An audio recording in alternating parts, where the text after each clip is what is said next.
Here we go, Brad. Hey, good to see you, Brad. How are you? Hey, let me Are we check Bobsy things twin or out here. Twinsy Bops? Which is the term, man? I'm Oh, kind of what's get it that? all mixed up because of Spanish being my first language. I don't know much. I don't know much Spanish. No, it's going good. Yeah, I just having a good week. It's Thursday. When we get to the show, it's like, all right, only one more work day, and then we got the weekend. But it's messy around here, Richmond, Virginia, for both you and I right now. And the weekend's not supposed to be looking very good either. But anyway, it's a good week. So we have some good guests tonight. Jenna's back because last week we kind of had so much fun. We didn't get to some of the videos that Jenna needed to, show to the world. And so we're going to be talking about some of the Hawaii shots that she took. And then we have Bryan Singleton. And then we have a mystery guest that's going to be joining us here soon. Maybe Mystery to me as well, I it guess. is. It is. And that subject matter will be a mystery too. But it's coming up, and it was just one of these late announcements about Fat Shark that's jumping into the digital goggles. That's important for Heard everybody about that's that. FPV. Mm-hmm. Heard about So that. let me bring Hey, Bryan I want to and say Jim. let me say hi to a bunch of folks in chat if I can. Oh, Um, please. try to go back to the oldest one I can see, Max Air 420. Hey Max, so we got Greg Harley FPV in the house. Thank you for stopping by. Looks like Maddie's in the house. We got Mikey from Fly Zone Drone and Chris Wedgeworth. Hey, thanks for coming by. All the And way who from else? California. Yep, Thanks, John Chris. Coopy. John Coopy, hello. Welcome in. And we're Midwest. about to get the show going here. And that looks like that's it. We got most everybody covered. All right, Jenna, how are you? I'm doing Hey, well. Jenna and Bryan. Hey, Bryan. Hey, Hey. Brian, Brad, everybody in the chat. Hey, we do that. So I'm gonna ruin it, but we do all this like we haven't even talked to each other before the show, right? I Who's just that came guy on. I over was like, there? like 2 seconds ago. Cheers. Cheers. Cheers. I'm not drinking Cheers. my wine tonight. It's water. I stopped drinking wine in those long stem wine glasses because I've You keep spilt breaking one them. before. No, I spilt it. Tipping It's them even over. worse. So Maddie is saying hello to Jenna and Bryan. So what's Yep. up, guys? John Coopy's in the Yep. house. Hey, Thanks for Maddie. joining, John.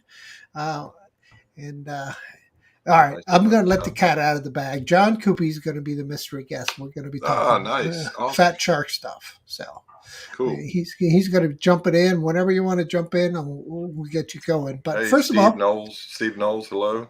oh,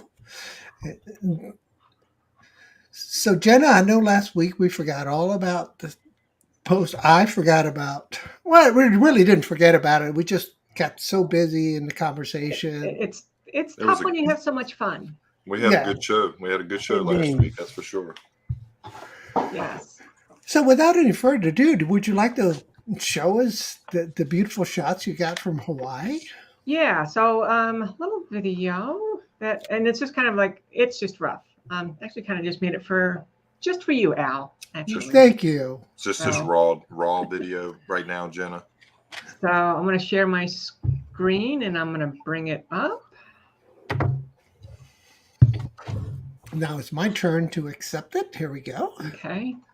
I'm going to add it to the stream. So And here we are. Yeah. So Wow, here we are.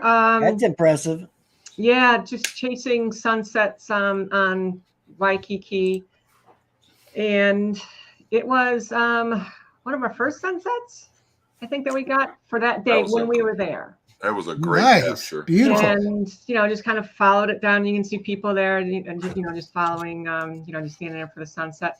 But the following day, we went over to Pearl Harbor, like many do if you're in Honolulu, and waited there to see. I'm going to stop right there. Just to be in that room, the energy in that room, and nobody's there, and just all those names, just knowing, about half of the people that died in Pearl Harbor are actually listed on this wall from the Arizona, and just, what happened for the next 3.5 years, for the U.S. and just how it changed the country, the world, and set the world on the path that it's actually on today. I mean, just the energy in that room is just unbelievable. And I mean, tons of people go to Pearl Harbor, and see this, but just to see it be there, it's amazing. So yeah, I like this picture. This one's going to get Well, it further. sounded like it was a humbling experience just to be in that room. I know that when I go visit Hollywood Cemetery, where all this 18,000 Confederate soldiers are buried, I mean, it Yes. just kind of, you want to respect and just tread lightly. That's what I usually do. Anyway. 1941 to 2022, we don't, at least I don't think, that we don't really reflect how much what was done back then in such an incredibly short period of time. And now we can't honestly, we just can't get our thumbs out of our asses to do anything in this country, it seems like. Right. So, anyway, I'm not going to get on that soapbox. Yeah, let's not go political, but I totally Yeah. get it. I'm with you. We could take this, we could sidebar this and definitely discuss it. Wow, Yeah. look at this view. And so we didn't fly. Well, I didn't fly a lot just because in the morning, nice calm winds, as you kind of see, and this is on Maui. You didn't spend that much time on Oahu. A few days. And I've actually got some of the things that we did when we took a trip over to Kauai. But this is on Maui in the morning before we got going.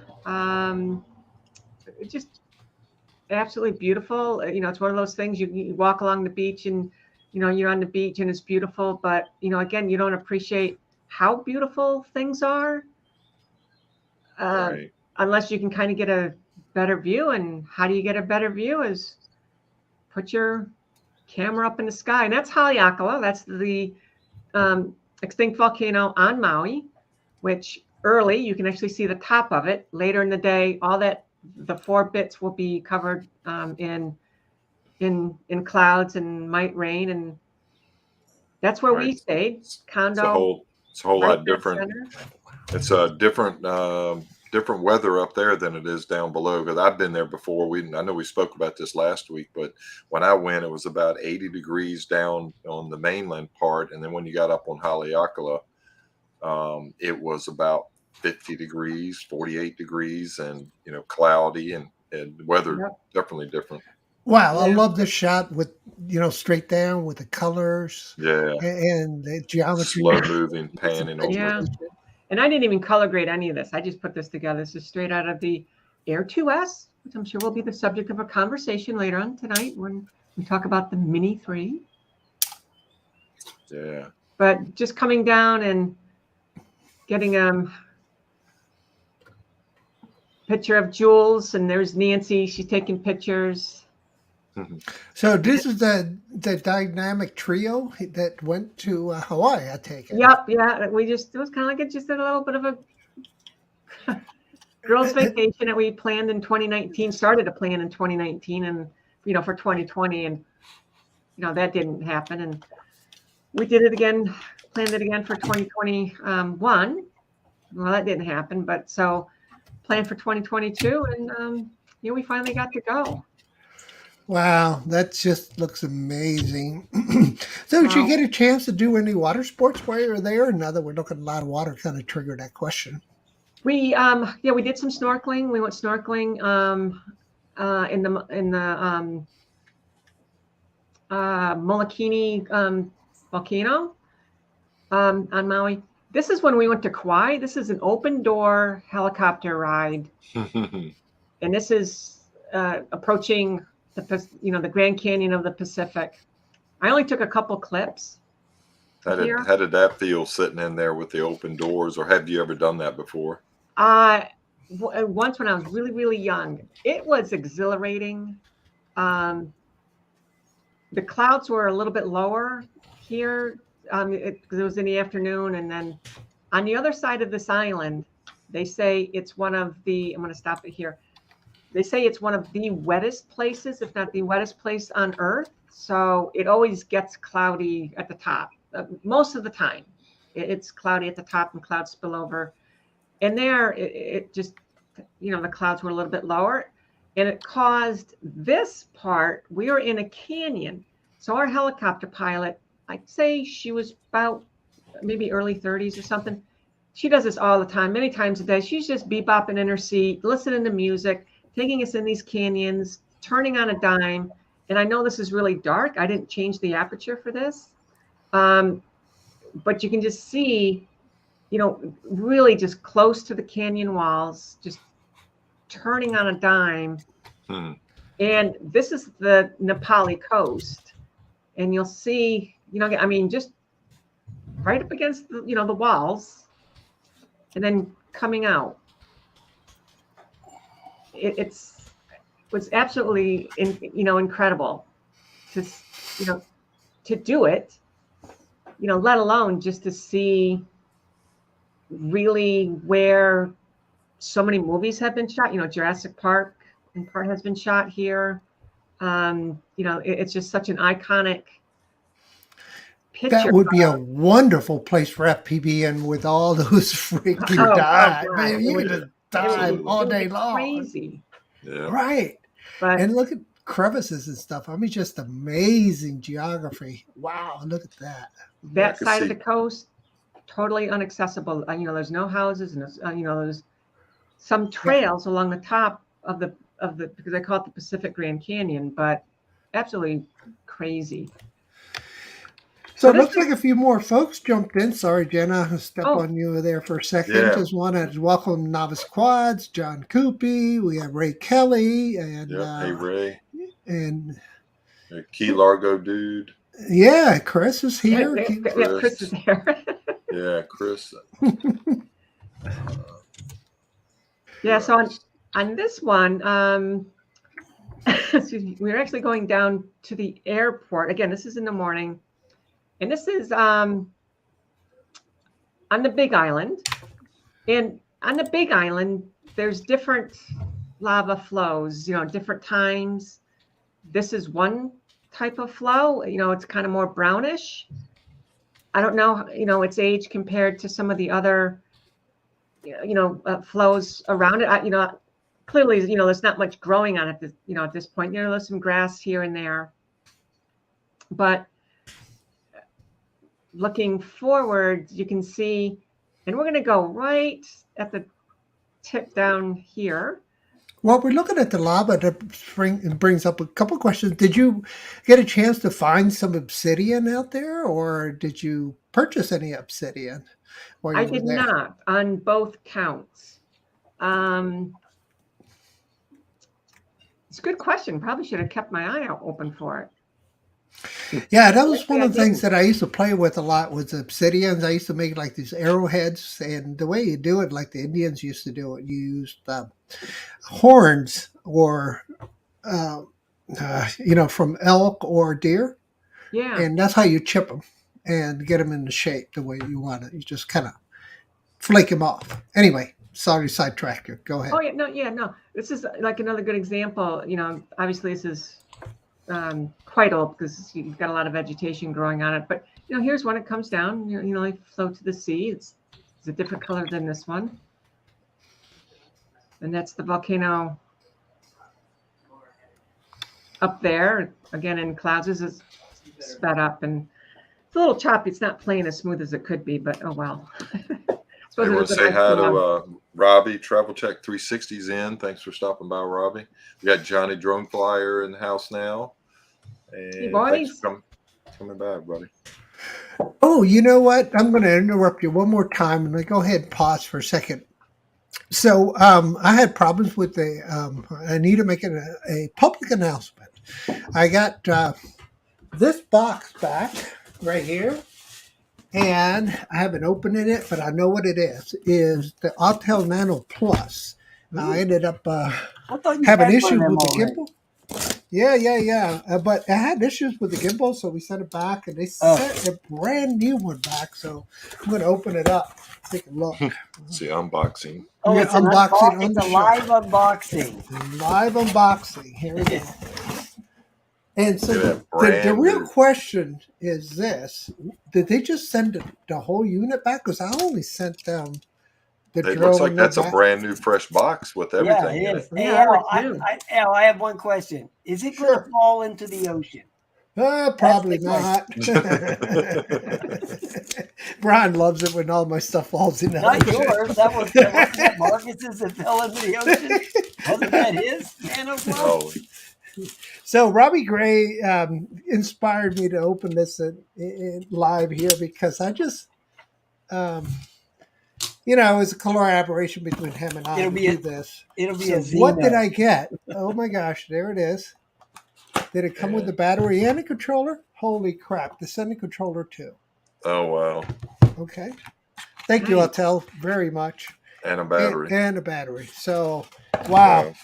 Now they need to make Marcus whole, right, Bryan? Yeah, You they definitely just need to.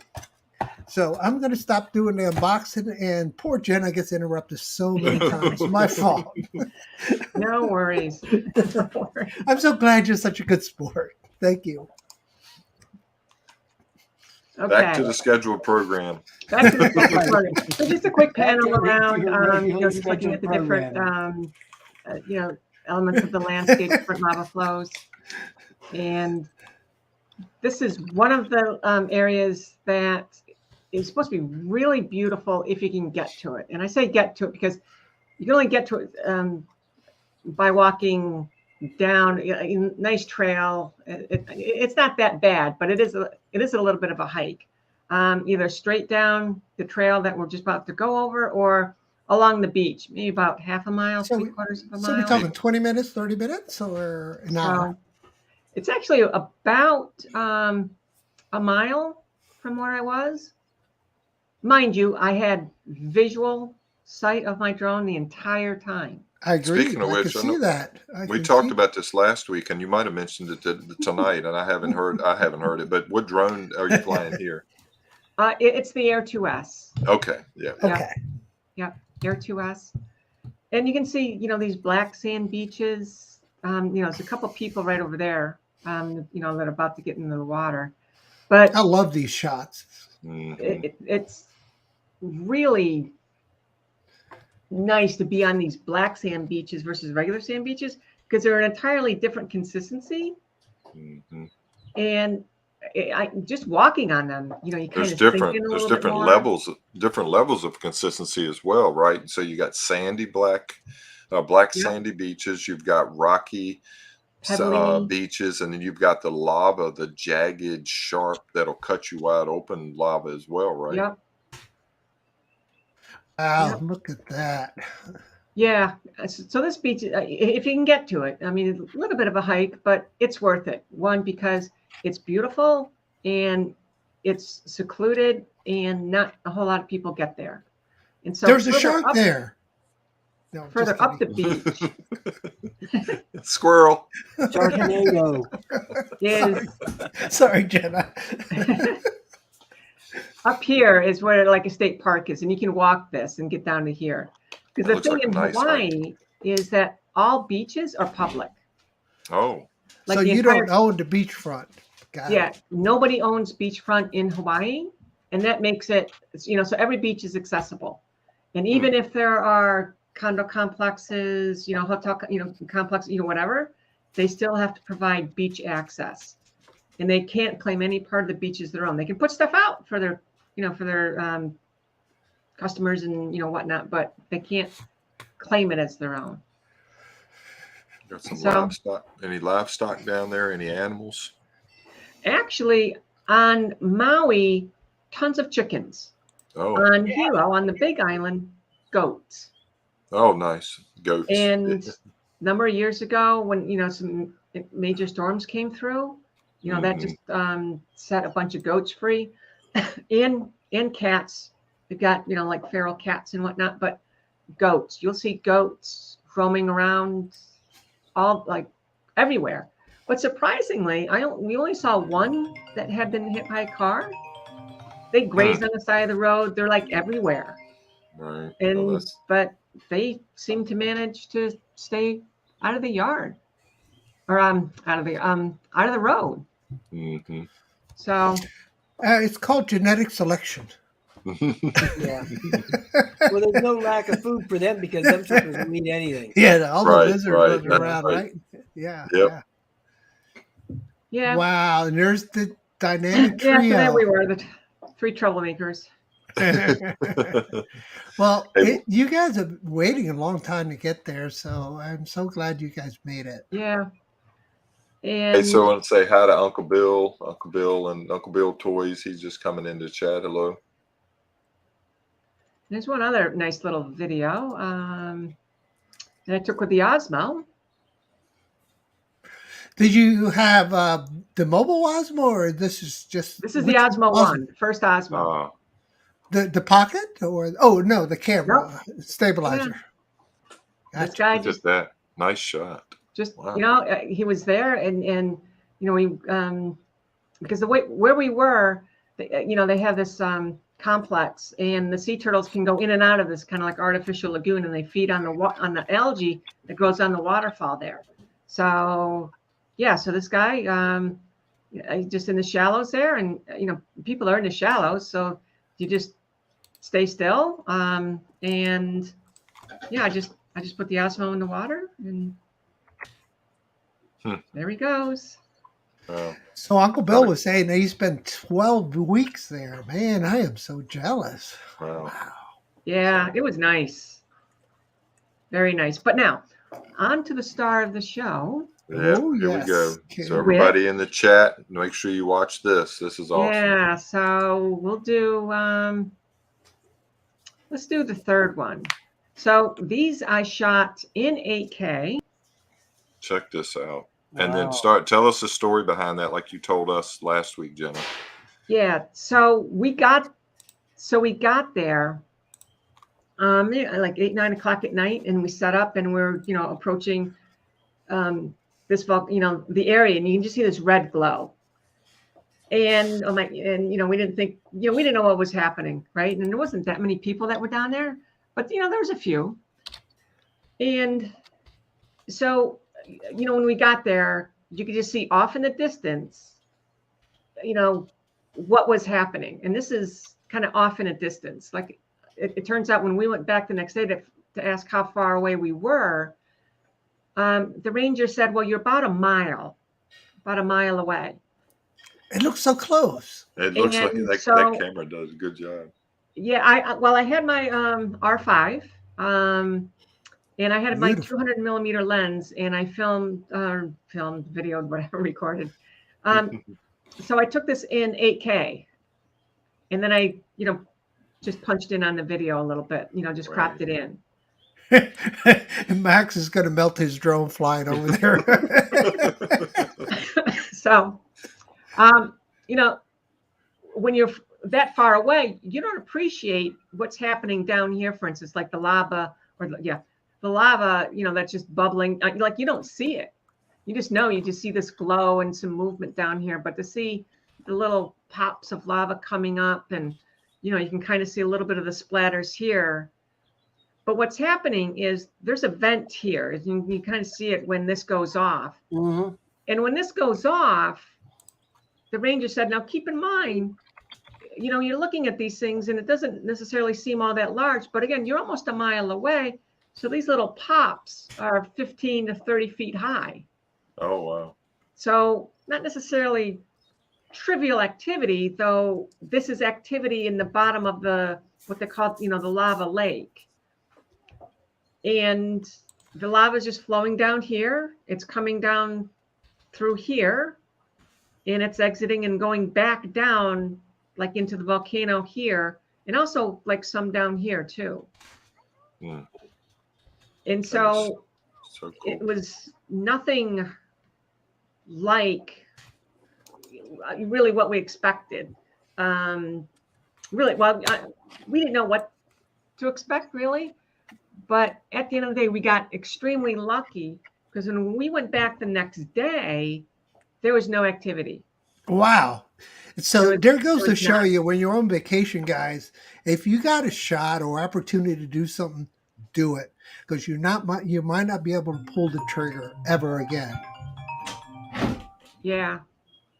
So I got 3 clips, 3 8K clips of this.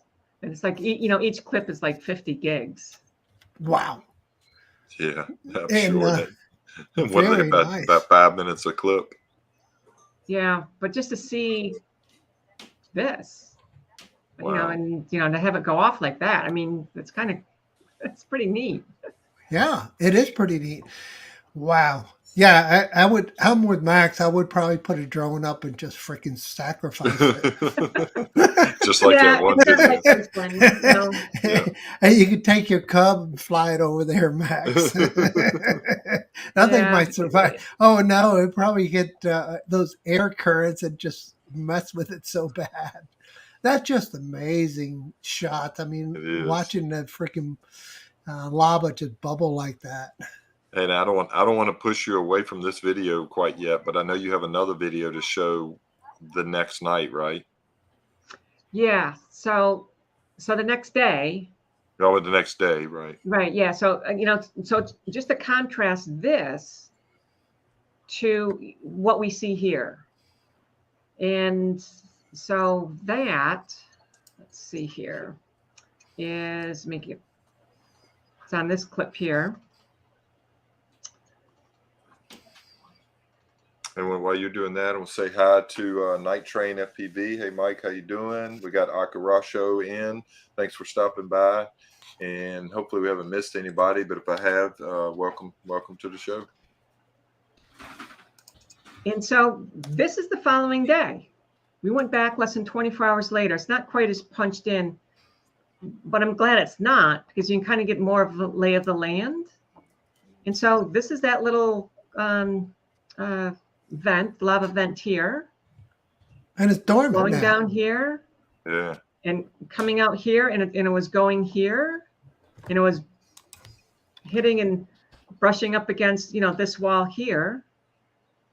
And this Yeah. is basically one part of the active caldera. This right here is just like the lava lake itself. You can see some of the lava here, just kind of going off a little bit, just bumping up against the sides, but nothing. Jenna, this would make a great side by side when you take both your videos, maybe at some point when you come back and color grade and do all your stuff. But that would be a great side by side for a couple of minute clip there. That would be awesome. Yeah, and it just shows the frequency or infrequency of the activity at the bottom of the crater, and that's what it's doing. Sometimes it's a little bit more active, and sometimes it's not.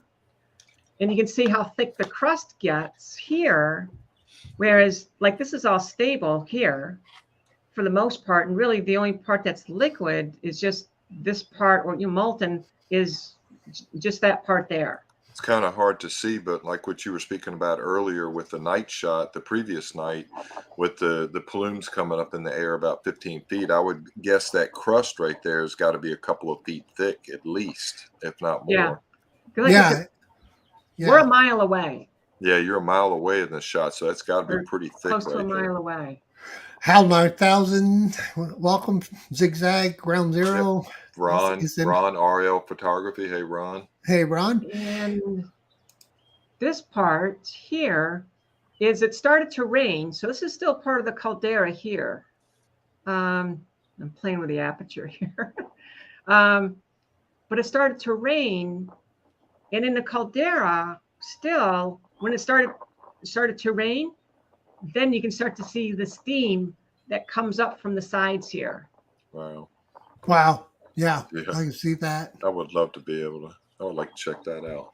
And this is still pretty high. I mean, this is still within the caldera.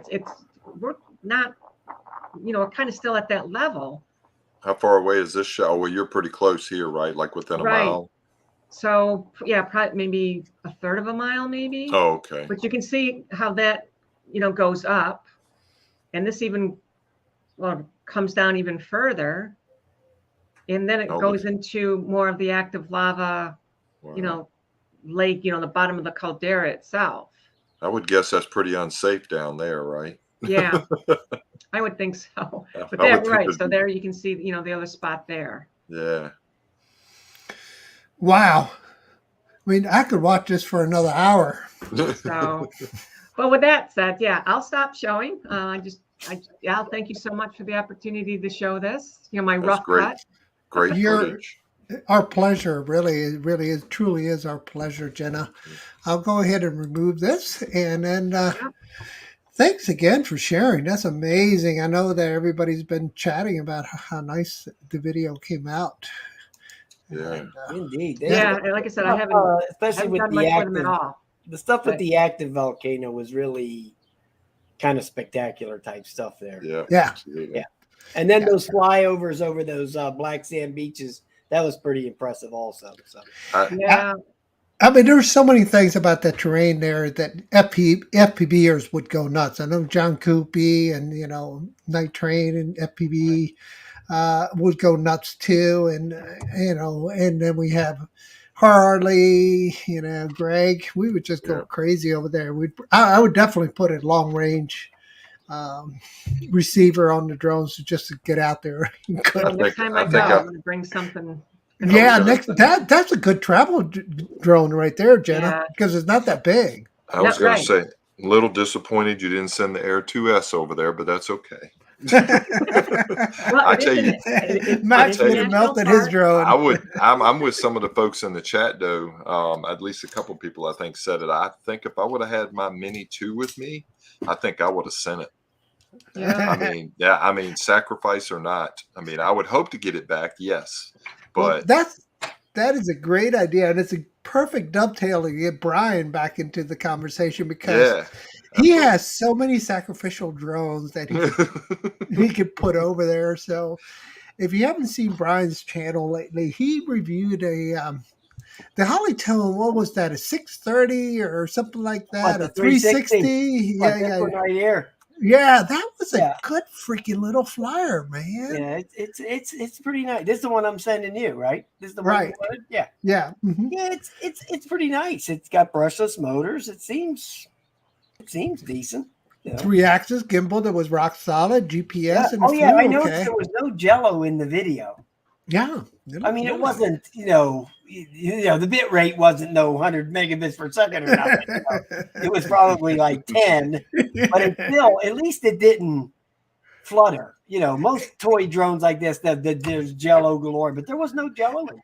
And no lag either in the FPV there feed wasn't coming back to the phone, right? Right. There wasn't any lag either. So, which is pretty rare for a product like this. That's pretty rare stuff. Hey, so quick thing, Al. Ron was asking you, RL Photography, if you received his video footage from his Dropbox. I need to check, Ron. I was just replying back to you when Brad saw that. So thanks for reminding me. I'll definitely need to check that, Ron. Sorry, Bryan. Go ahead. Oh, that's okay. Well, anyway, I got this one in the other day too. And this is that EXO. Is that the one you did last week? This I didn't post the video, but I posted it. Looks huge. That's a big ass drone. Yeah, this is like 630 grams or something. Wow. Well, anyway, so I posted a picture on the community tab and said, "Hey, I got this in," and then somebody made the comment, "Well, that's just a rebranded Bug 6 or something." Yeah. Well, I said, what I said was, well, is that a bad thing? Right. Everybody always tries to make out like rebranded is like there's something wrong with it. When actually, a lot of companies rebrand. I mean, almost every electric bike or electric scooter you buy in the United States is rebranded from some Chinese manufacturer or bicycle. Okay. Yeah. I mean, Chevrolet rebranded those Geos. Remember when they used to have that brand Geo? Those were Suzuki's. Those were rebranded Suzuki cars. So just because something's rebranded, that doesn't make it bad. It's just something somebody else wants to market. So I don't know. So I told them that. I said, just because it's rebranded, don't make it bad. The Bug 6 got great reviews. So if it's a rebranded Bug 6, I'll be happy with it. So. And all the Bugs product lines have always been really, really good stuff, Right. And there always are strong flyers and they stand behind their product too. So, but I one took of the this things thing about out of like 30-mile-an-hour winds, and it never moved. wow, It sat there. Wow. it's a beast. Sat there. It's a Yeah, beast, it's got the yeah. weight. You can see the, It's you got can see the the power. trees. You can see the trees bending, and that thing didn't even move. So, Well, that's amazing, and yeah. So, Brian, you've been reviewing a lot of stuff, man, and the scooters are definitely one of the things that are on my radar. Or an electric bike is what I really want to Me go for. too. I want the fat tired bikes. yeah. Well, Because- I actually sold my electric bikes. I got 2 left. This is those little ones. Oh, Because okay. The scooters are Jetson- so over the top more fun that I've went to those. And why do you say they're more fun? Because They're just more they're fun to ride. A squirrely? bike is just a bike to me. A bike is just a bike. Whether you pedal it or whether you don't pedal it, it's still just like you're riding a bike. There's way more thrill in riding the scooter. It's Like just skating. it's just more excitement. You know what I mean? Now this one I got coming on supposedly Saturday that this company emailed me this morning and said they're shipping it out right away. I mean, this thing's got a 1200 watt motor in the rear. Yeah, I am. He's got a nuke coat. I mean, this man. thing has got a 1200 watt motor in it in the Oh, rear. nice. So it's going to be pretty badass. Did you break it out of jail yet? Yeah, where you can go as fast as it can go, because you know that they put a software governor on this thing, Yeah. man. Well, some of them do, some of them don't. I have one that'll go 40 miles an hour. I have Nice. the Mantis Pro. You know, that'll go 40.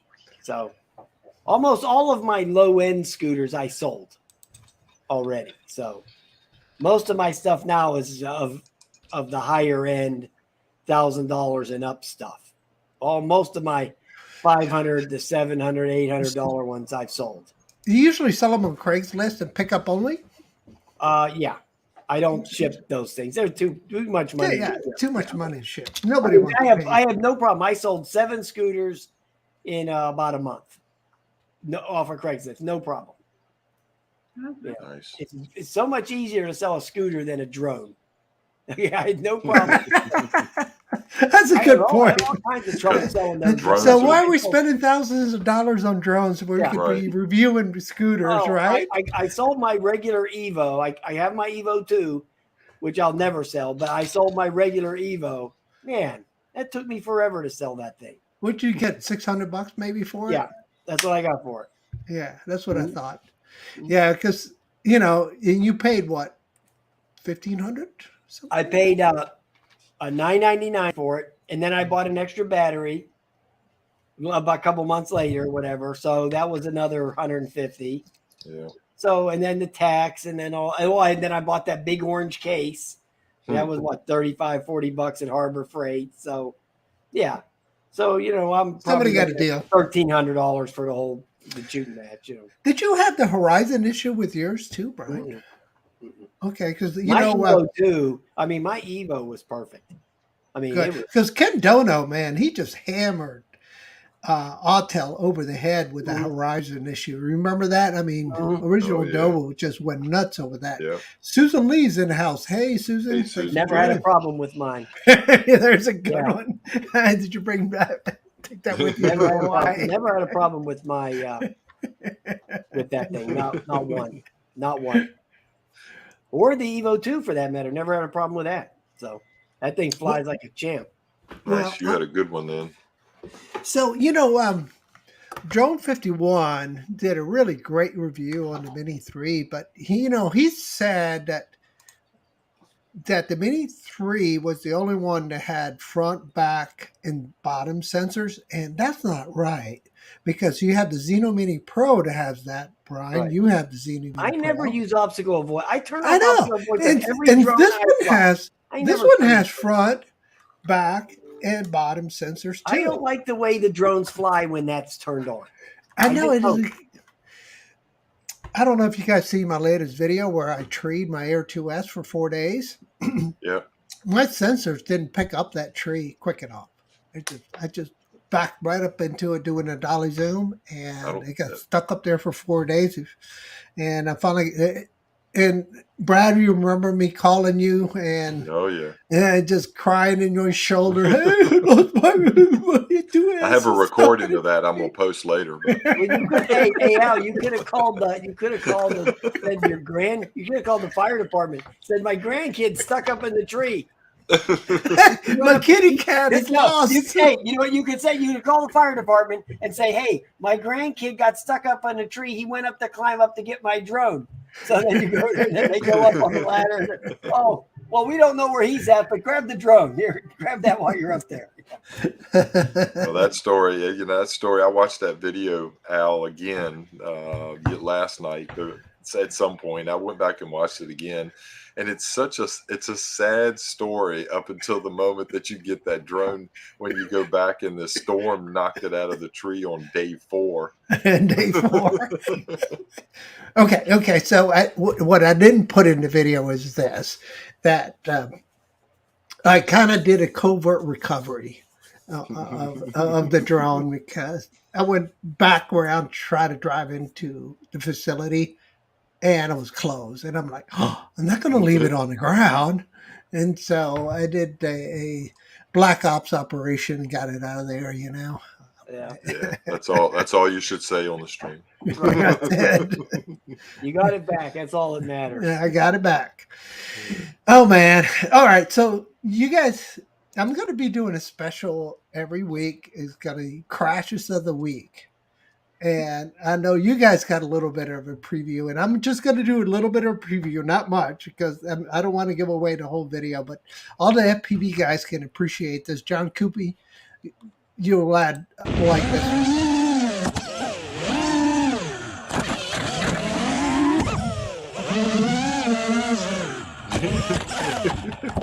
I think that thing is drunk. I know.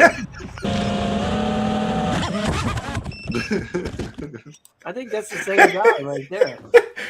I think the operator must be having a loose nut in his head or something, So that's your blooper reel there. Yeah. So bounce. I thought I recovered, Maddie, and I was like just hanging in there. I could bounce off this thing, and I saw the daylight, and I was getting ready to punch it right into the daylight, and nope, and it gets better. It gets worse. I mean, one of them is really funny. bad. It's funny though. Yeah, I like we could do that segment every week, Al. I like seeing the crash stuff. All right, so that's a good idea. Let's do crash segments every week. People, so if anybody want to send me videos that you want me to post on the crash segment of the week, that it'd be So, do you guys like the noise of the motors in those videos? Jenna, do you like that? Zoo, pow, woo, pow. It's better than not having any sound effects. Let's put it that way. Maybe not at full volume, but I like hearing it. Yeah, because when I had the helicopter, when I was in a helicopter, in that part of the video, it was just blasting. I mean, it's almost deafening. So I just increased the gain on it. And what's up, John? Good morning, guys. Oh, good morning. I was going to say good morning. Good evening. So that's our mystery guest, guys. So I wonder what it looks like when you go like this. Oh, that looks better. Okay. Much better. Cool. That's much better. Yeah. So before we jump over to the next conversation about the digital FPV announcement from, the goggles from Fat Shark, Bryan, what is your favorite scooter right now that you would recommend for somebody to buy in your favorite e-bike? I mean, you've been reviewing those things like crazy. So, well, the scooter, I think the one I got a few weeks ago, they sent me. It's just called the Dagway. You can find it on Amazon. Just type in Dagway scooter. It's a phenomenal scooter. It's got a huge 20 amp hour battery. It's got like a 50. The scooters now, they're really starting to step up the range. They're really starting to increase the size and the amp hours of these batteries. And are the motors getting more efficient? This thing will go like 50 something miles. Whoa. I did the video. and a bunch of people from New York City left comments that they've had one for 6 months and they've been getting 50 miles all the time out of it. Wow. It's got great brakes, very stable, great steering, great console. There you go, Brad. You can use that to go to work. It's just a great scooter, man. It's a great scooter. Oh, I could see me on Interstate 295 with that, Al. It goes about 20. It goes about 26 miles an hour. I wouldn't make it on the entrance ramp. You could go all the way down Broad Street, man, all the way across through the city. And downtown Richmond and Broad Street, you get your ass run over at 20 miles an hour. About 26 miles an hour, which is people be throwing stuff fast enough on a scooter, especially if you don't have any experience. You don't even want to. I need to stay off of things like that. I know I would probably just fall off and break my teeth or something. I had a bad experience with a. Listen, I was on a moped a couple summers ago, and I've wiped out twice already. And I was like, yeah, I'm done with that. Screw it. I'm just not cut out to ride motorcycles or any of that shit. Well, I'll tell you, it's a real thrill. The faster you go, the more thrilling it is. I got that one. What about when you fall 40 miles? I haven't wrecked yet. Good. They say every rider falls, right? And I don't even wear a helmet or gloves or knee pads or nothing. Yeah, because I inline skates, man. I'll make sure the number one accident inline skate is broken wrist and broken thumb. Oof. So I imagine that could be a problem. My scooter weighs about 900 pounds, says Uncle Bill's. Uncle Bill's toy. So, all right. So, FPV. Yeah, FPV. I know John wants to talk FPV. So let's get into this Fat Shark announcement. I know we just got a huge announcement. Let me see if I can find some materials so kind of give you guys a little bit of reference and some context. What we're talking about. I got their website opened up right now, Al. Oh yeah, if you want to share it, please. They've got it's just a count. It's just a countdown on the main screen. That's all that's on there. Oh, okay, gotcha. You got a picture of the goggles somewhere? I do. Let me go ahead and. There were two things I figured I would start. Yeah, let me go ahead and just download the picture, and then I can just pull it up on my. Hey, what's in that bottle cup? Just polar water, man. Just polar seltzer. That's what I got. Polar water. It's coconut. It's very good. It's very good. Yeah. I got Deer Park. That's all I got. Deer Park. Okay, so let me just share my screen so we can see the new goggles coming out. So share screen. Here we go. So here's the goggles, guys. It's low resolution picture, so my apologies. So we're going to have 4 antennas, so that's a big plus. Is this Al? Is this leaked photos or is this the real photos? This is the real photo. These are real photos, website, right? That's from their website. Okay, gotcha. Yes. Yeah. Now, one of the things is that people are speculating about what this is. So the first thing I want to bring up is if you look at the connectors, they are RP SMA connectors. You see there's the little pin sticking out. Mm-hmm. And I've seen some people saying it's definitely DJI. It has to be DJI because if you look at your DJI FPV goggles, they too are RP SMA. But that does not mean that these are one. We can't say 100% that they're DJI just because of that. That is actually a requirement by the FCC. If you have a transceiver, they have to be RP SMA. It's actually a very old law by the FCC because they didn't want people to be able to easily change the antennas out on devices. This is before it was so easy to just order antennas from the internet. It's like a very old law. But if you want it to be a Part 15 certified device, which the DJI FPV system is, then you need, and you're gonna do transceiving on it. You have to have it be RP SMA. So it's interesting. It's interesting, yes, but still not a guarantee. But yeah, it looks like those goggles may do some transmission and receiving, which is exactly how the system works. So the other thing is, I've seen some people say, "Oh, it's going to be HD0. It's going to be HD0." They're just hiding it. Let's just get that off the table right now. Carl from HD0 has said it is not HD0. HD0 and Fat Shark, they split quite some time ago now, and it's not going to be HD0. So we're left to speculate what is in there. You sure that's not his water, John? Yeah, it's water. It's just water. I just got back from being in 95-degree weather trying to retrieve an RC plane. Yeah, you did a little SAR session, right? Yes. Maddie's drone word just said that has to be the only way, dual transmission and receiving. Yeah, and the only system that we're aware of at this time that does that is the DJI system. But I just want to point out that just because it's an RPSMA antenna doesn't mean it is. Now, that being said, I think that these are going to be DJI based, that there's going to be DJI internals on there.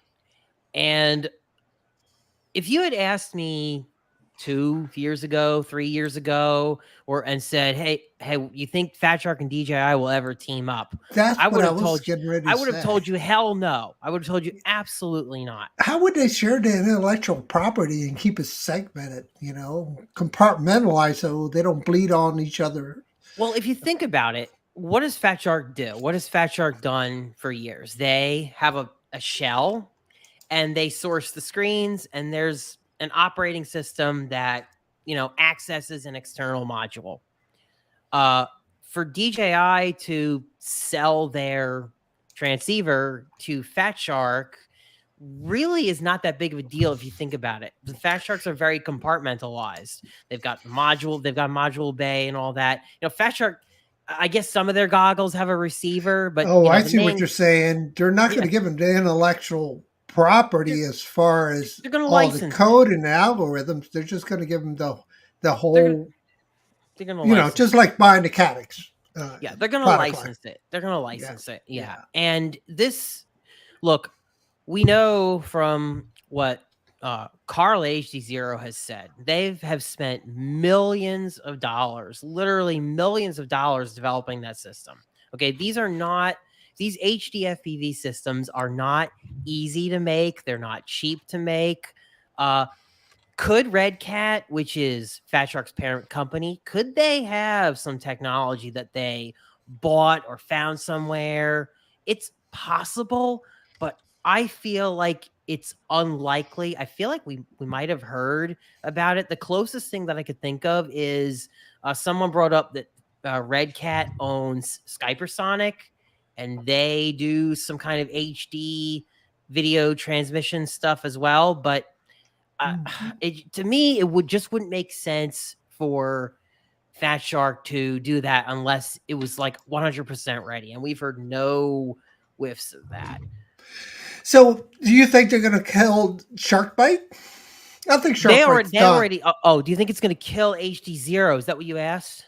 Yeah, because Sharkbite is really not taking. I mean, the only place that's doing it is the Drone Racing League is the one using it. Who else is using it? Yeah. So it is being used by people who race because the latency is very, very low. Phenomenal. Yeah. And HD0 is working on a new goggle as well. Look, here's how I feel. I don't feel like this release, whatever it is going to end up being bad for HD0. After watching the interview that Carl had with Mads Tech, I feel like Carl is a very passionate guy, and he's really going to do everything he can to continue to work with the community, do things with HD0. And I think that's going to be a system that continues to improve. What we have right now, I think, is really just the beginning. That being said, we all know DJI is an incredible technology powerhouse. They are. And for Fat Shark to combine what they got with DJI's internals, I think it's gonna end up being impressive. It's gonna be extremely impressive, but I would not say that these goggles are gonna kill HD0 entirely. That's my opinion. Yeah, I don't think so. It's going to be interesting to see how much market share they're able to grab, right? And because obviously, the market share on the analog side is Fat Shark and yes, the go ahead, Zone. Yeah, I'm wondering if these goggles Sky are going to Zones. support analog as well. I don't see anywhere on them where a module could be added, at least from what we see there in that photo. That might be something that people don't appreciate about them. Like maybe you have to go all digital or not. That's something to point out. Yeah, and so we see another leak, and somebody tweeted, and you might know. I'm going to share my screen, and you might be able to recognize the tweet. I'm going to share my screen again. Hey, just being a timekeeper, Al, we got 7:55. Okay, so we might run a little long today. Apologies for that. So you might recognize this. I'm not sure if you... I do. Yes, I saw this earlier, and this is further this further makes me think that Fat Shark might have teamed up with DJI here. So this is interesting because this is actually corroborated with another piece of information that was leaked by Osita Lev. OcuSync 3 Air unit coming in play here, right? Yep. So they've got DJI Avata there as the name for one of their new products. Looks like there's an O3 Air unit that exists. We've been wondering if there's an OcuSync 3 Air unit out there since I think the DJI FPV drone came out, because doesn't the DJI FPV drone use O3? Isn't it an OcuSync 3 quad? Yeah. I mean, that's what the DJI FPV drone is using. Yeah, and I flew a DJI FPV drone pretty recently, and I got to tell you, the clarity on that it's amazing. Yeah, Al, and it's better than their standard FPV system. And that's agreed. O3, and that's O3. Well, they have those 4 antennas on there, John, and I don't know how they're doing it. God, the channel searching and swapping, that makes it so. There's impressive. There's a lot going on there. Yeah, but a lot. But it looks like an O3 Air unit it exists. So, and that's something that people have been wanting for quite some time for DJI to do. They've wanted the FPV system to be made even better. And we kind of thought, actually, some people thought that there would be more of that by now. But yeah, anyway. So yeah, it's exciting. I mean, I think it's exciting because now we have some options, right? The bad thing is that, it's going to cost a pretty penny to get it. Yeah. And also these goggles, listen, if they're not backwards compatible with the current Air units and Vistas, which has been rumored for months now, they were not going to be. There's going to be a lot of people that are pissed off. There's going to be a lot of pissed off people that they can't use their old stuff with it. And I mean, I don't know what to say. I mean, I'm going to hate that because I've got Air units and Vistas, and what do I do with that stuff? I've got to keep my old goggles if I want to get those and enjoy what that has to offer. Or I just need to sell it all and get rid of it. I mean, I've got they're making two difficult choices there. And it also sucks because this goes back to a little bit, go back to HD0. HD0 has made a point to say they're going to try their hardest to keep backward compatibility. DJI never does. So are we going to buy these and then in 2 or 3 years have to carry extra gear and all that jazz? And I know Jenna was just recently gotten into building, and so that makes it.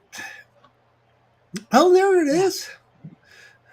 Oh my gosh, you got the strap on ready to go. What is that? Is that a digital one, Jenna? Yeah. Is that a digital? Yeah. Oh, nice. You got the Vista. Yeah. Yeah. See, and we tend to look out. You know this. we tend to keep these FPV builds for a long time. I mean, I've still got perfectly good quads that are from 5 years ago. I mean, you give birth to them, you don't want to give up your baby. Yeah. And I mean, I'm not, and of course I could just keep my existing DJI goggles and, they're fine. But, to go down the path of needing to buy new goggles every, like when did DJI FPV system came out? I think it launched mid 2019, right? Yeah. So it's 2022 and now 3 years, 4 years. Yeah. Yeah. And we're going to need a new goggle. So because the life cycle of development is usually 18 months with a company that has tons of money for R&D. Okay. Right. Now, DJI can definitely shrink that timeline because of the money. They're so filthy rich. Yes. They can shrink that from 18 to 12 months. And we've seen it even smaller than that. Yes. So, John, I wanted to show you something. I just finished 3D printing this for my iFlight. Ooh, you got the GoPro Bones there. Is that what that is? GoPro Bones. Nice. It is. The bone. And I ended up printing 3 different style mounts. Going down the 3D print rabbit hole. Yeah. No, we're not going to go down there. This is. But anyway, I did a vertical mount like this, but I do want a vertical mount, and we're not even going to have enough time to talk about the Mini 3 anymore. It looks like. Dang on it. Because I really like to talk about that thing, because one of the things that's impressive to me is the fact that with that switch, you can now shoot in vertical mode. And as we all are transitioning into Instagram and Twitter and all the other platforms out there to post in, I mean, I'm having a horrible time converting my videos from, the 4K horizontal to 4K vertical, because I don't get those shots from the DJI products or the Autel products. But now the DJI Mini does give you that product, so now you don't have to go through all that rigmarole of losing a lot of resolution in your cut of because you have to zoom in. Right? It don't have to do that. So that Mini 3, the 3 things I liked about the Mini 3 are, number one, is a controller. I'm hoping to make it compatible with OcuSync 3, which I doubt. Yeah. But the vertical pointing up, love that. And being able to shoot. I don't want to give you the middle finger, but number 3 is the fact that it's got that vertical for Instagram shots, Yeah, and Jim's droning is pointing out, he's 100% correct. Yeah, the original Mavic Pro did that years ago, and then after the Mavic Pro 1, DJI just decided not to incorporate that. Well, they figured nobody wanted it. Yeah, and now that TikTok is blown up and Instagram. I have a Mavic Pro still. I still have my Mavic Pro. Jenna still has hers. I still have mine. Yeah, I sold mine. I still have mine. But that's just it. What I was going to say, it's software. So it's just a crop. Yeah, it's a crop. So if we just had the software crop kind of automatically ish, then. So now.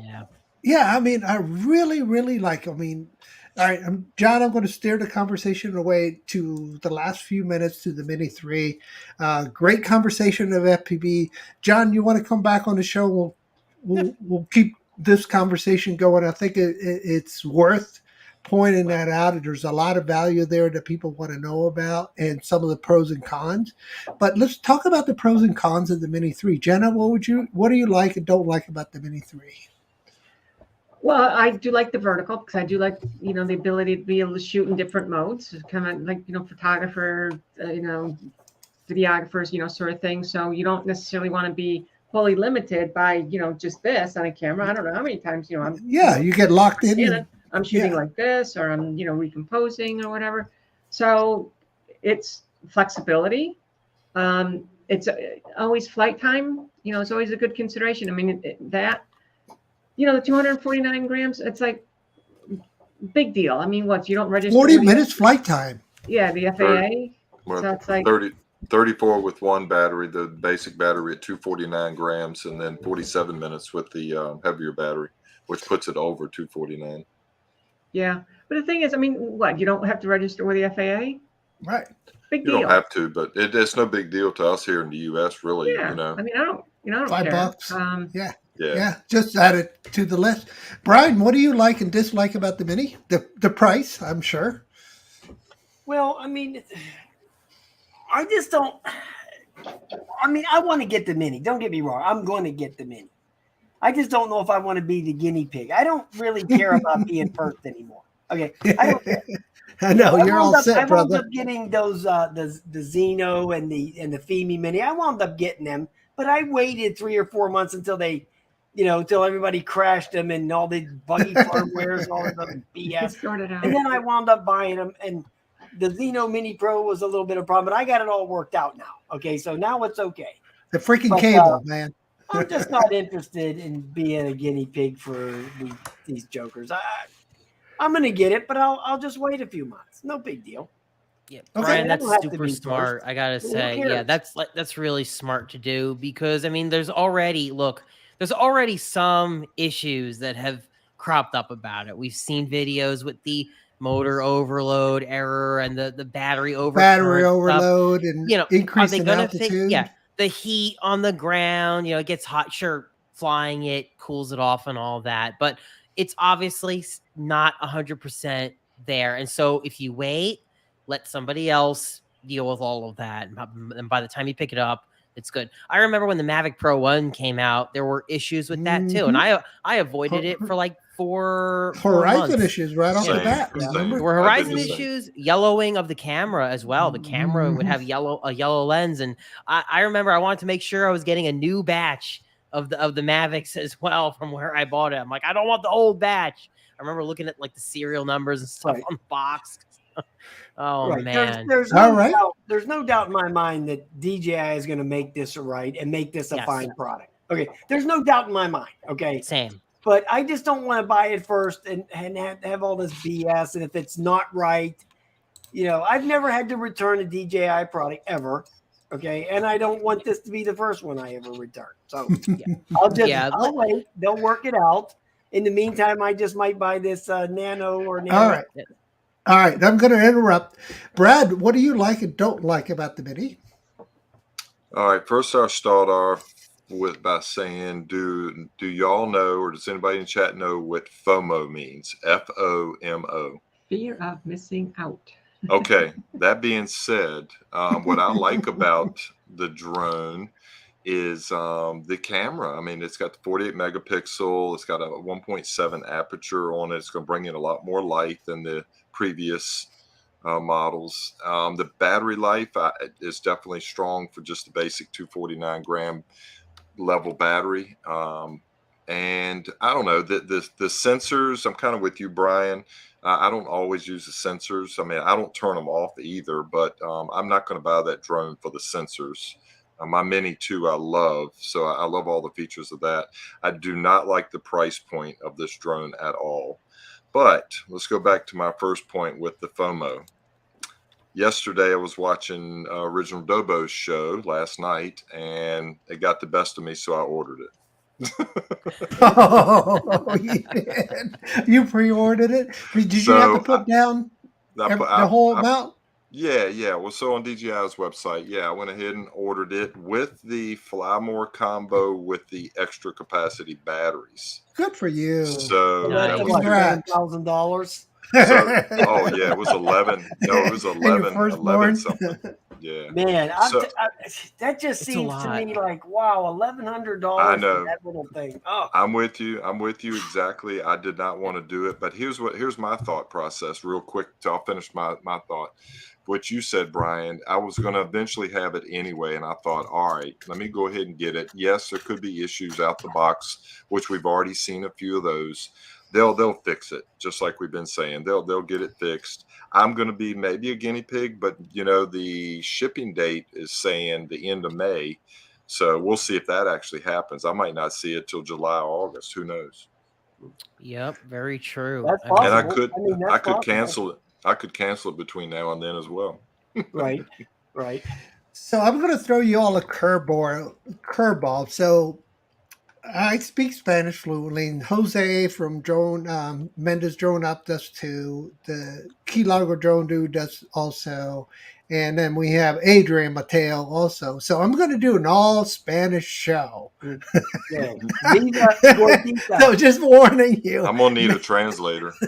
We'll have the Google Translate. Yeah, here's Google Translator. Yeah. So Jose and Chris, be ready to join me, man. Without you guys, I'm going to be stumbling and bumbling all over the place. So, and we're going to have to get the Latino community involved somehow. But anyway, so John, are you going to buy the Mini 3? And what do you like and dislike about it?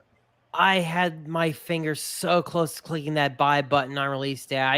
I was up early. I was thinking I was actually going to buy it. No way! You got up early. And then I did. I wanted to. It was 7 o'clock your time, right? Yeah, I wanted to see what the end result was, and I got to I added all the stuff to the cart, and then I just had to. Honestly, it's kind of stupid because I knew what the price was going to be, but then when you get to that cart and you add all the stuff, you had the fly more bundles and the care and all that. The crash sticker shock. Sticker shock. Yeah, I had a sticker shock. I genuinely had a sticker shock, and I'm like, John, I can't do it.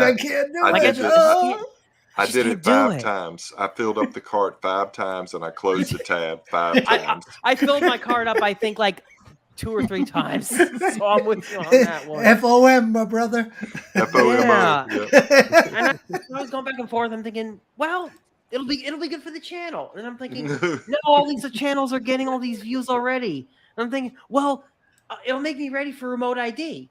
I'm like, yeah, but I don't fly my quads enough, and I won't have to worry about that until like 2023 at this point for my. And Bryan is thinking, F that. I don't care. What is it now? Well, I think do we have to comply with old quads by 2023? I think it's the manufacturers. They need to start putting it on the drones, any new drones starting this year, starting September. But I think we still have, what is it? Till 2023. I have no idea how they're going to do anything with that, all that legacy shit that's out there. How are they going to do that? How are they going to police that? How? Well, policing is a whole nother story. How? Yeah, tell me how. Somebody tell me how in the hell they're going to police all these legacy products that are out there. That's a They whole. can't. You imagine trying to do the spaghetti code on that, John? I mean, if you're a coder, you try to incorporate all those past. I mean, yeah, it would be impossible, because I know that when I was doing that type of stuff, trying to get all the kernels to work with the list just got too long, and the code it was unbearable. Look, staying under 250 grams is, if you don't want to do the remote ID thing, then under 250 grams is a big deal, and I think that DJI knows that, and they all know it. They all know it. They're all doing it. And that's why Autel's in the game. And that's why they're all doing it. Yeah, because they're going to be forced to come this fall, and remote ID is happening. It's going through there. It's not. That's why we're building little things, John. Right. We're building 4-inchers that stay under. I got a thought and a question. Do any of y'all think that the FAA might change those rules? No. Man, so they're trying to turn an aircraft carrier down the turnpike. It's too far down the turnpike now. True. They're not gonna stop now, and what they're gonna do is they're gonna wind up implementing it, and then they can go back and revise. Yeah, revise. But it's too far down the road now to stop it. So and people who are in the know with all this stuff, like Vic Moss from the DSPA and Ryan Latterette, both of those guys are very on top of drone laws and legislation. I think I was watching Johnny Drone Flyer's show the other day, and when asked about that, they were not confident that remote ID was going to change, that it was definitely going to go through. And actually, we need to all watch out, because guess what's coming up? The FAA Reauthorization Act. That will be very soon, because it's been about they renew it every 5 years. And that was really the start of when remote ID was going to happen. They literally codified it in there that the FAA would come up with some kind of system for remote identification. So this is not going to go away. And 250G is going to be a hot category. And DJI knocked it out of the park with it. I think with the Mini 3, with all the stuff that they managed to stuff in that little drone, because come fall 2022, they're not going to have to worry about manufacturing that quad with remote ID in it. But a lot of companies that choose to do so will, and you'll be forced to have it. I agree, John. You got to hedge your bet in your manufacturing research facility Yeah. to be able to, circumvent that remote ID. And the only way to circumvent it is stay under 250 grams. Right. And that's why I'm building 4-inchers that can stay under 250 grams. And it still has a digital system in it. And that's why the Emax Baby Hawk 2 HD is so popular today. And everybody is copying that frame because it was just so innovative. So, so unfortunately, some of the regulations forces manufacturers to change. But I mean, for people with legacy drones, for people with legacy drones, here's what they're going to think about. And this is just the reality. They're going to decide to go rogue, or they're going to sell and stay legal and do the under 250G thing. And I think the Mini, if you want to be 100% legal, you could sell your Air 2 and get the Mini, and then there you go. I mean, you can avoid remote ID entirely. I got rid of a ton of my big drones. My Typhoon, my Up Air 1, my Up Air 2, all these big monsters. I got rid of them. I just gave them away. I'm not going to retrofit those things with all this mumbo jumbo and do all that crap. Yeah. Well, that's a really good point, Brian. I mean, that's one of the big money makers in the industry. That's what's going to be. If you can find somebody's going to be manufacturing some remote ID product that all the drones can put in, buy freaking stock in it, because everybody in the world is going to be buying that module to put in their older drones that they love so much, because they don't want to spend $1,000 for the Mini 3. I mean, I did keep my Phantom 4. I do have that. I'm not just giving that away. There is a company. There is a company I know, that Jenna, you still have yours, right? Yeah.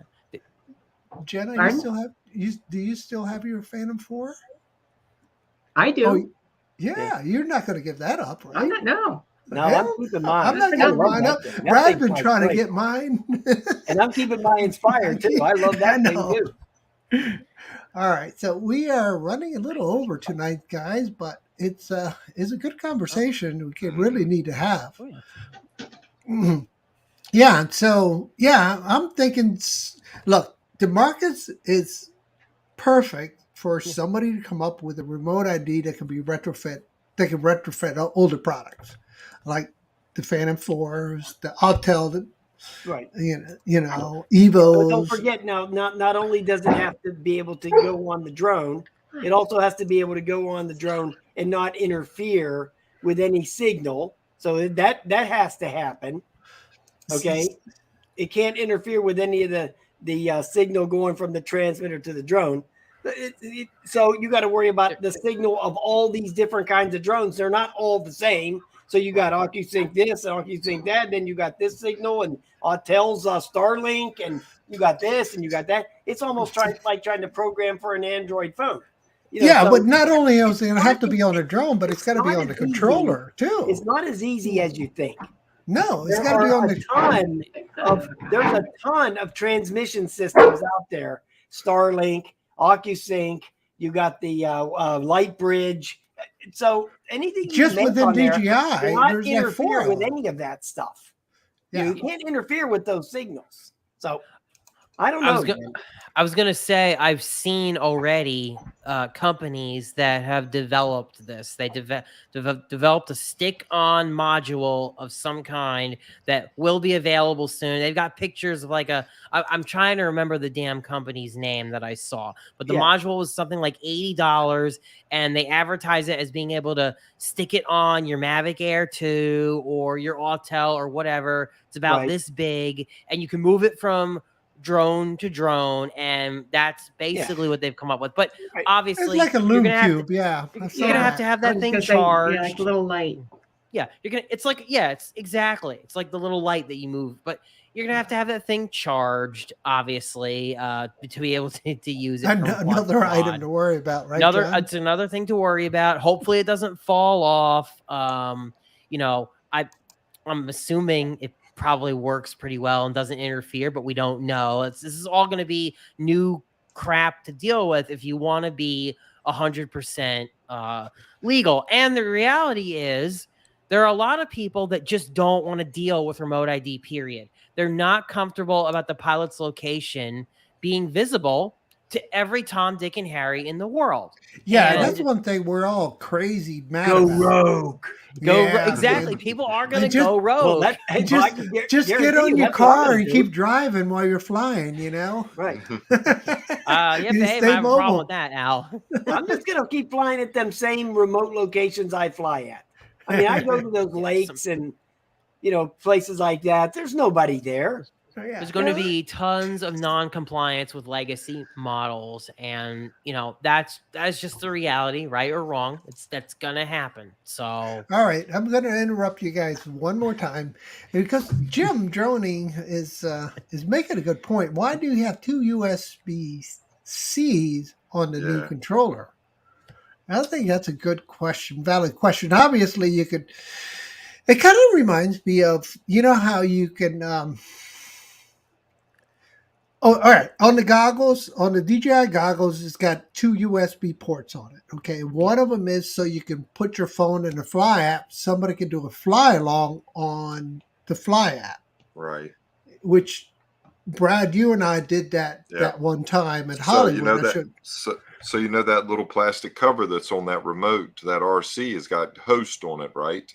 So that's what I'm thinking, what you're talking about right now. Yeah, I think it's going to be for ride-alongs using the Fly app. And the other one's a charging port, right? Yeah. Mm-hmm. So I think that's what it is, Jim. That's a good question, buddy. All right, so the Key Largo dude is leaving us. Chris, have a good night. So it looks like we should probably wrap it up. All right, so let's all go to the private chat, guys. Comments, private chat. I have one there.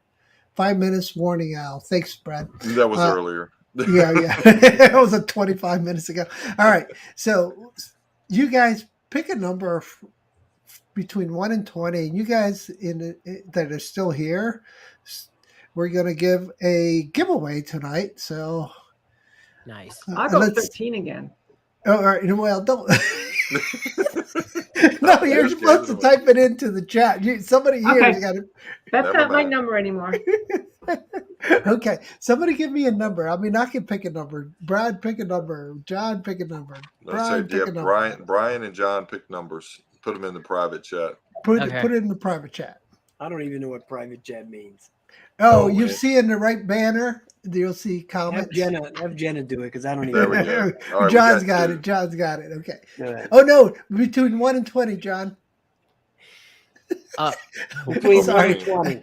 All right. Jenna pick one. All right. There we go. All right. There you go. So, all right. So they're going at it. Okay. Maddie Drone's World close, but not close enough.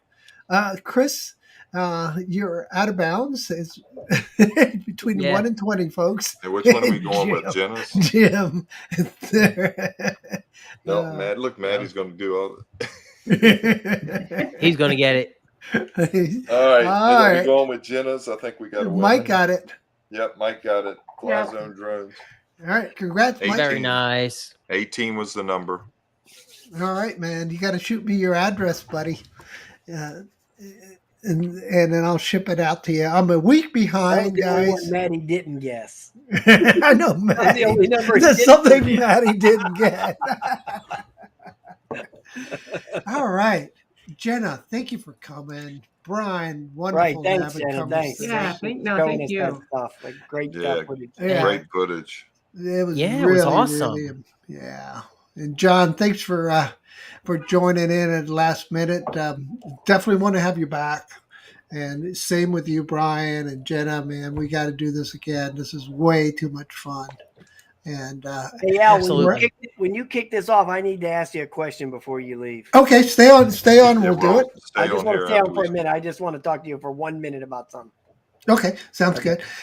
Brad, thanks for keeping me in line as usual. I mean, I couldn't do it without you, man. I It's a mean, tough job. yeah, it is. Yeah, It you is. might have to. Oh, I'll say this it's, real it's quick. hard. It's hard work. It's hard. You It's might need hard. Brad's up to the might- challenge. I can tell. You might need a new another host next week with you, Al. But we can talk about that later. Okay. Sounds good. All right, guys. Well, thanks for joining. Appreciate you guys taking the time to watch. So have a good night, guys. Yep. Bye-bye, everybody. Good night, everybody. Okay. See you.